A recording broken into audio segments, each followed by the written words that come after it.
अच्छा सुनो, सब्सक्राइब करते वक्त ना घंटी बजा देना। भंवरे ने खिलाया फूल, फूल को ले गया राजकुंवर।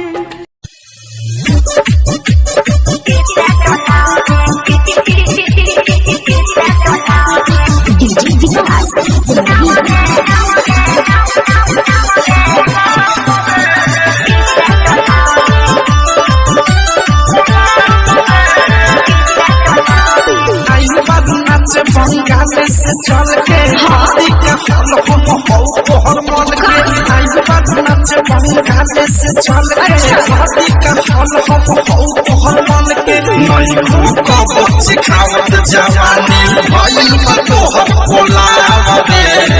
ऐसे आओ रे बिसे बोलाओ रे सिसे सटा के पानी बिसे डोलाओ रे ऐसे आओ रे बिसे बोलाओ रे सिसे सटा के पानी बिसे डोलाओ रे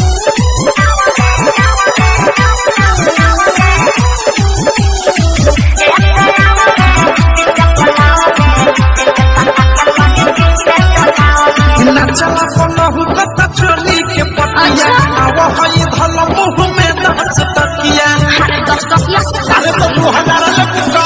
नचला पलहु कता चोली के पटिया आव हई धल मुंह में नाच तकिया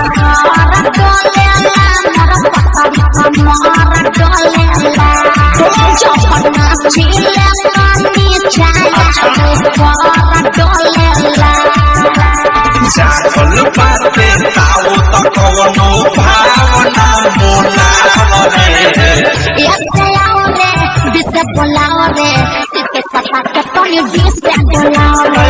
ऐसे आओ रे बिसे बोलाओ रे सिसे सटा के पानी बिसे डोलाओ रे अरे तो आओ ना